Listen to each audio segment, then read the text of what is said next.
네, 성도 여러분 하루 동안 평안하셨습니까? 2023년 8월 28일 월요일입니다. 또 새로운 한 주가 시작되었는데요. 우리 기도하면서 월요일 새벽 기도회 시작하도록 하겠습니다. 기도하겠습니다. 하나님 아버지, 주일을 기쁘고 감사하게 보내고 또다시 새로운 일상을 맞이하게 하셔서 감사합니다. 이번 한 주도 주님께서 주시는 은혜에 힘입어 살아갈 수 있도록 도와주시고 또 순간순간 우리에게 주신 하나님의 은혜를 되짚어 보면서 계속해서 그 은혜를 기억하면서 살아갈 수 있도록 도와주시옵소서. 오늘은 우리가 요엘서 말씀을 나눕니다. 짧은 말씀이지만 새롭게 시작하는 말씀인 만큼 우리에게 새로운 메시지를 주시고자 하는 하나님의 뜻을 헤아릴 수 있도록 도와주시고 또 말씀 안에 담겨있는 우리를 향한 하나님의 마음을 발견하는 복된 시간이 될 수 있도록 도와주시옵소서. 오늘도 주실 은혜를 기대하는 마음으로 나아갑니다. 받은 은혜에 감사하면서 은혜 받은 자로서 살아갈 수 있도록 저희를 인도해 주시옵소서. 감사드리며 예수님의 이름으로 기도드립니다. 아멘. 네, 오늘 저희들에게 주신 하나님의 말씀은요, 요엘서 1장 1절부터 20절까지 말씀입니다. 요엘서 1장 1절부터 20절까지 말씀 봉독해 드립니다. 부두엘의 아들 요엘에게 임한 여호와의 말씀이라. 늙은 자들아, 너희는 이것을 들을지어다. 땅의 모든 주민들아, 너희는 귀를 기울일지어다. 너희의 날에나 너희 조상들의 날에 이런 일이 있었느냐? 너희는 이 일을 너희 자녀에게 말하고 너희 자녀는 자기 자녀에게 말하고 그 자녀는 후세에 말할 것이니라. 팥중이가 남긴 것을 메뚜기가 먹고 메뚜기가 남긴 것을 느치가 먹고 느치가 남긴 것을 황충이 먹었도다. 취하는 자들아, 너희는 깨어 울지어다. 포도주를 마시는 자들아, 너희는 울지어다. 이는 단 포도주가 너희 입에서 끊어졌음이니 다른 한 민족이 내 땅에 올라왔음이로다. 그들은 강하고 수가 많으며 그 이빨은 사자의 이빨 같고 그 어금니는 암사자의 어금니 같도다. 그들이 내 포도나무를 멸하며 내 무화과나무를 긁어 말갛게 벗겨서 버리니 그 모든 가지가 하얗게 되었도다. 너희는 처녀가 어렸을 때에 약혼한 남자로 말미암아 굵은 배로 동이고 애국함같이 할지어다. 소재와 전제가 여호와의 성전에서 끊어졌고 여호와께 수종드는 제사장은 슬퍼하도다. 밭이 황무하고 토지가 마르니 곡식이 떨어지며 새 포도주가 말랐고 기름이 다하였도다. 농부들아, 너희는 부끄러워할지어다. 포도원을 가꾸는 자들아, 곡할지어다. 이는 밀과 보리 때문이라. 밭의 소산이 다 없어졌음이로다. 포도나무가 시들었고 무화과나무가 말랐으며 석류나무와 대추나무와 사과나무와 밭의 모든 나무가 다 시들었으니 이러므로 사람의 즐거움이 말랐도다. 제사장들아, 너희는 굵은 배로 동이고 슬피 울지어다. 제단에 수종드는 자들아, 너희는 울지어다. 내 하나님께 수종드는 자들아, 너희는 와서 굵은 베옷을 입고 밤이 새도록 누울지어다. 이는 소재와 전제를 너희 하나님의 성전에 드리지 못함이로다. 너희는 금식일을 정하고 성회를 소집하여 장로들과 이 땅의 모든 주민들을 너희 하나님 여호와의 성전으로 모으고 여호와께 부르짖을지어다. 슬프다, 그날이여. 여호와의 날이 가까웠나니 곧 멸망같이 전능자에게로부터 이르리로다. 먹을 것이 우리 눈앞에 끊어지지 아니하였느냐? 기쁨과 즐거움이 우리 하나님의 성전에서 끊어지지 아니하였느냐? 씨가 흙덩이 아래에서 썩어졌고 창고가 비었고 곡간이 무너졌으니 이는 곡식이 시들었음이로다. 가축이 울부짖고 소떼가 소란하니 이는 꼴이 없음이라. 양떼도 피곤하도다. 여호와여, 내가 주께 부르짖으오니 불이 목장의 풀을 살랐고 불꽃이 들의 모든 나무를 살랐음이니이다. 들짐승도 주를 향하여 헐떡거리오니 시내가 다 말랐고 들의 풀이 불에 탔음이니이다. 아멘.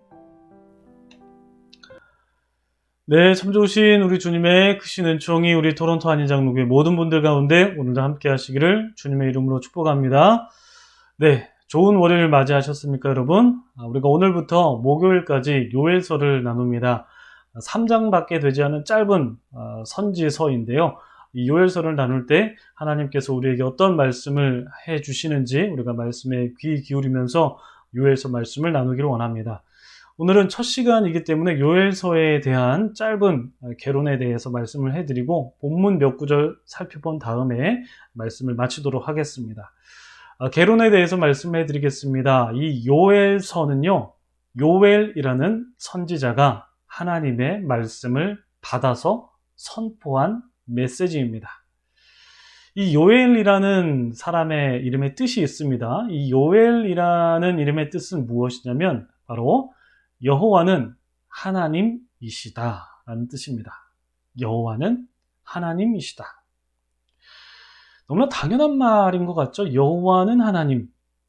이 여호와와 하나님이라는 존재는 물론 한 분이신 그 하나님이시죠. 여호와가 따로 있고 하나님이 따로 있고 이게 아니라 이 한 분이신 하나님의 속성을 조금 달리한 것이 이제 여호와 하나님인데 제가 올해 한 5월인가요? 수요 예배 때 설교를 하면서 이 여호와와 하나님이라는 뜻이 너무나 많이 있어서 그것을 다 설명드리기는 어렵고 그 중에서 가장 특별한 한 가지의 속성에 대해서 말씀을 드린 적이 있는데 그것이 무엇이냐면 여호와라는 이름은 하나님께서 이스라엘 백성들과 언약을 맺으셨다는 그 언약적 성격이 강합니다. 여호와는 언약을 맺으신 그 언약적 성격이 강한 이름이고요. 이 하나님이라는 이름은 하나님의 능력을 나타내는 전능하신 분, 하나님의 전능함을 나타내는 그런 뜻이 담겨져 있습니다. 그래서 요엘이라는 이름이 여호와는 하나님이시다인데 이 말인즉슨 요엘은 언약을 맺으시는 여호와 하나님은 전능하시다. 이렇게 요약을 할 수가 있을 것 같습니다. 그렇다면 하나님께서 이스라엘 백성들과 어떤 언약을 맺으셨을까요? 많은 율법을 통해서 언약을 맺으시긴 했는데 하나님께서 이스라엘 백성들과 맺으신 그 언약의 내용을 우리가 살펴보려면 신명기를 보시면 됩니다. 특별히 이 신명기에서 복과 저주에 관한 말씀, 이렇게 하면 복을 받고 저렇게 하면 저주를 받는다라는 그 복과 저주에 관한 말씀이 신명기에 담겨져 있는데 그 신명기를 통해서 하나님께서 이스라엘 백성들과 맺으신 언약의 내용을 볼 수가 있다는 것이죠. 그렇게 신명기를 통해서 하나님께서 이스라엘 백성과 언약을 맺으셨는데 그러한 언약의 여호와 하나님께서 생사화복을 주관하시는 전능자가 되신다라는 그런 내용을 여러분들이 숙지하시면 좋을 것 같습니다. 네, 계속해서 요엘서 개론을 좀 말씀을 드리면요. 이 요엘 선지자는 말씀드렸다시피 이 신명기를 모티브로 한 역사관을 갖고 있습니다. 다시 말해서 신명기 사관이라고 표현을 하는데 그 하나님께서 이스라엘 백성들과 맺으신 언약을 바탕으로 해서 그것을 통해서 역사를 바라보는 신명기 사관으로 요엘 선지자는 신명기 사관으로 요엘서가 그렇게 쓰여져 있고요. 요엘 선지자가 활동했던 시기에 대해서는 알 수가 없습니다. 보통 선지자들이 활동을 할 때 어떤 왕이 다스렸을 때 활동을 했다 아니면 어떤 시기에 활동을 했다 이런 표현들이 선지서를 보면은 좀 나와 있는데 요엘서는 그런 표현이 없습니다. 단지 1장 1절에 그냥 부두엘의 아들 요엘에게 임한 여호와의 말씀입니다 하고 그냥 끝나거든요. 그리고 그 내용을 쭉 이제 3장까지 보면은 어떤 시대인지 좀 알 수가 없어요. 그래서 활동 시기는 알 수 없음이고요. 활동 무대는 당연히 이스라엘이죠. 이스라엘 백성들에게 선포한 메시지이기 때문에 이스라엘이고요. 그리고 요엘서에서 정말 중요한 중심 단어가 있는데요. 단어는 아니지만 아무튼 중심되는 말이 있는데 이 표현은 여러분들이 좀 기억을 하셔야 됩니다. 요엘서를 볼 때 정말 중요한 키워드인데요. 어떤 말이냐면 여호와의 날이라는 표현입니다. 여호와의 날. 이 여호와의 날이 어떤 의미냐면요. 하나님께서 심판하신다는 의미가 있고요. 또 한 가지 의미가 있습니다. 하나님께서 구원하신다라는 의미가 있습니다. 그러니까 여호와의 날은 하나님의 심판과 하나님의 구원이라는 뜻이 담겨져 있는데 특별히 요엘서에는요. 하나님의 심판과 하나님의 구원이라는 이 두 가지 성격의 여호와의 날이 다 담겨져 있습니다. 그 구조적으로 좀 구분을 할 수가 있는데 1장 1절부터 2장 17절까지가 전반부죠. 이 전반부는 여호와의 날이라는 의미가 심판으로 쓰였고, 그리고 2장 18절부터 3장 21절까지 하반부죠. 이 하반부는 여호와의 날이라는 의미가 구원이라는 의미로 쓰였습니다. 이 2장 17절과 2장 18절에서 이렇게 변환이 일어나는데, 특별히 2장 18절 말씀을 우리가 한번 보면요, 하나님께서 심판에서 구원으로 그 변하는 그 변곡점에 관한 말씀인데, 2장 18절 이렇게 되어 있죠. 그때에 여호와께서 자기의 땅을 극진히 사랑하시어 그의 백성을 불쌍히 여기실 것이다, 이렇게 되어 있습니다. 그러니까 하나님께서 갑자기 태세를 전환하신 거죠. 2장 17절까지는 이제 심판에 대한 그런 메시지를 쭉 우리가 볼 수가 있는데, 그런 심판의 하나님으로 나타나셨다가 갑자기 2장 18절에서는 태세를 전환하셔서 그때에 여호와께서 자기의 땅을 극진히 사랑하셨다라는 이런 표현이 담겨져 있는데, 하나님께서 이렇게 갑자기 태세를 전환하신 이유가 무엇인가? 그 이유가 중요한 것이죠. 바로 그 이유를 이 요엘 선지자가 하나님께 받은 메시지를 통해서 이제 선포하는 것입니다. 하나님께서 태세 전환하신 그 이유가 무엇인지 우리가 이제 본문을 통해서 좀 살펴볼 건데요. 오늘 본문 내용을 좀 순차적으로 중요한 부분들만 한번 좀 보도록 하겠습니다. 2절부터 4절까지 말씀을 보시면 이렇게 되어 있습니다. 늙은 자들아, 너희는 이것을 들을지어다. 땅의 모든 주민들아, 너희는 귀를 기울일지어다. 너희의 날에나 너희 조상들의 날에 이런 일이 있었느냐? 너희는 이 일을 너희 자녀에게 말하고 너희 자녀는 너희 자녀에게 말하고 그 자녀는 후세에게 말할 것이니라. 4절, 팥중이가 남긴 것을 메뚜기가 먹고 메뚜기가 남긴 것을 느치가 먹고 느치가 남긴 것을 황충이 먹었도다. 이렇게 되어 있습니다. 지금 이스라엘에 큰일이 났습니다. 큰일이 났는데, 그 일에 대해서 이제 요엘 선지자가 계시를 받고 이 일을 이스라엘 백성들에게 선포하는데, 너희 자녀들에게 대대손손 이것을 후세에 말하라 라고 말하는데, 그 내용이 무엇인가 하니 4절 보시면 팥중이가 남긴 것을 메뚜기가 먹고 메뚜기가 남긴 것을 느치가 먹고 느치가 남긴 것을 황충이 먹었다 라고 되어 있습니다. 이 4절을 이제 어떻게 해석하는지가 포인트가 될 텐데요. 4절을 해석하는 그 해석이 한 두 가지 정도 크게 나뉘는 것 같더라고요. 첫 번째는 이거를 그냥 문자적으로 받아들이는 겁니다. 이 팥중이, 메뚜기, 느치, 황충, 이 네 가지 곤충이 있는데 이 네 가지 곤충 모두 다 메뚜기과에 속하는 곤충입니다. 그러니까 곡식들이 이렇게 갉아먹는 특징이 있는 곤충인 것이죠. 그래서 이 4절을 이 메뚜기과에 의한 자연재해로 해석하는 해석이 있습니다. 그래서 메뚜기과 곤충들이 이스라엘의 그런 곡식들을 모두 갉아먹는 재앙이다, 이렇게 해석을 하는 건데, 이렇게 해석하는 근거는 이 이스라엘 지역은요 몇십 년 단위로 메뚜기과 곤충들로부터 이제 농작물의 피해를 받았다고 해요. 이게 몇십 년 단위로 이루어지는 어떤 정기적이라고 해야 될까요? 그런 아주 일반적으로 볼 수 있는 그런 자연재해라고 합니다. 그래서 이 4절 말씀을 그냥 문자 그대로 해석하는 해석인 거죠. 그래서 이런 해석이 있고, 두 번째는 좀 은유적으로 해석하는 게 있습니다.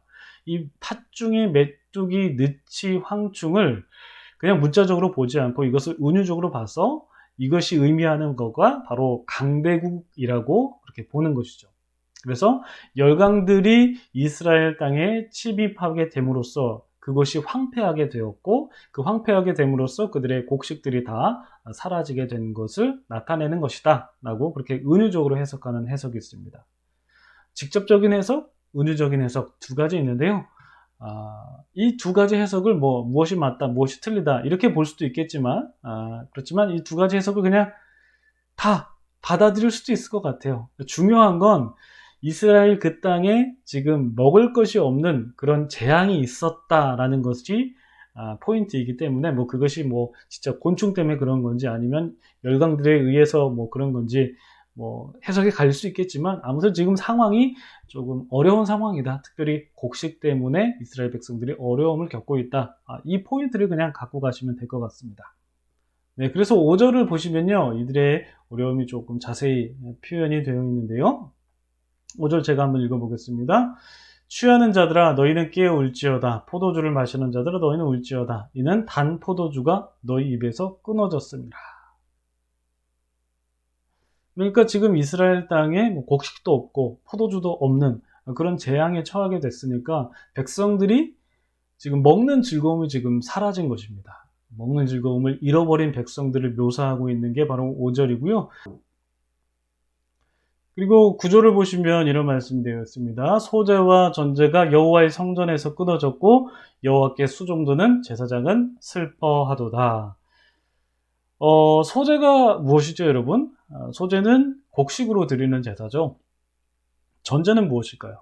전제는 포도주로 드리는 제사입니다. 그러니까 모두 이 소제와 전제 모두 다 농산물로 드리는 제사라는 것이죠. 그런데 지금 이스라엘 땅에 이 농작물이 다 피폐해지고 없어지는 그런 재앙이 임했기 때문에 소제와 전제를 드릴 수가 없다는 것이죠. 그래서 누가 슬퍼하냐면 성전에서 일하는 제사장이 슬퍼하는 거죠. 먹을 것이 없는 상황이니까 제사장들도 슬퍼하고 백성들도 슬퍼하는, 그러니까 모두가 다 암울하고 어려운 상황에 처해 있다는 것입니다. 그래서 요엘 선지자가 어떤 말씀을 선포하냐면 바로 회개를 선포합니다. 13절 14절 읽어보도록 하겠습니다. 제사장들아 너희는 굵은 배로 동이고 슬피 울지어다. 제단에 수종드는 자들아 너희는 울지어다. 내 하나님께 수종드는 자들아 너희는 와서 굵은 베옷을 입고 밤이 새도록 누울지어다. 이는 소제와 전제를 너희 하나님의 성전에 드리지 못함이로다. 너희는 금시기를 정하고 성회를 소집하여 장로들과 이 땅의 모든 주민들을 너희 하나님 여호와의 성전으로 모으고 여호와께 부르짖을지어다. 여러분, 이 13절, 14절이 바로 우리가 아까 초반부에 나눴던 2장 18절 말씀. 다시 한번 봐볼까요? 2장 18절 말씀 제가 앞으로 쭉 한번 가보겠습니다. 네, 여기 있네요. 그때에 여호와께서 자기의 땅을 극진히 사랑하시어 그의 백성을 불쌍히 여기실 것이라. 갑자기 하나님께서 태세전환하셨다라고 아까 말씀드렸는데, 이렇게 태세전환한 이유가 이제 요엘 메시지에서 중요하다 말씀을 드렸죠. 그 이유, 하나님께서 태세 전환하신 그 이유가 무엇이냐면 바로 이스라엘 백성들이 회개하였기 때문이다는 것입니다.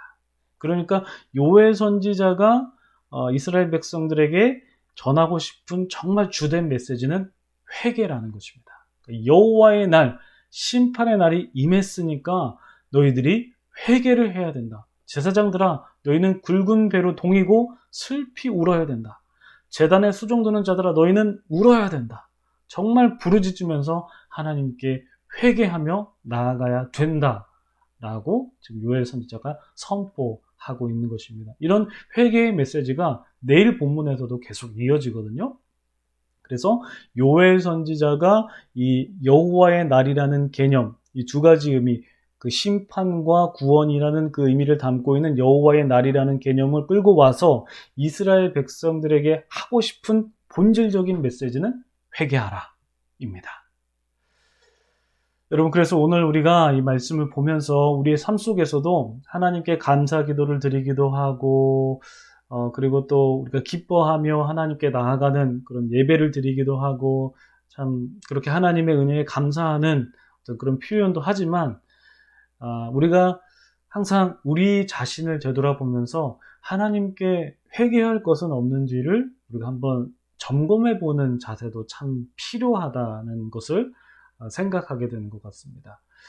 특별히 요즘 상황이 많이 어렵죠.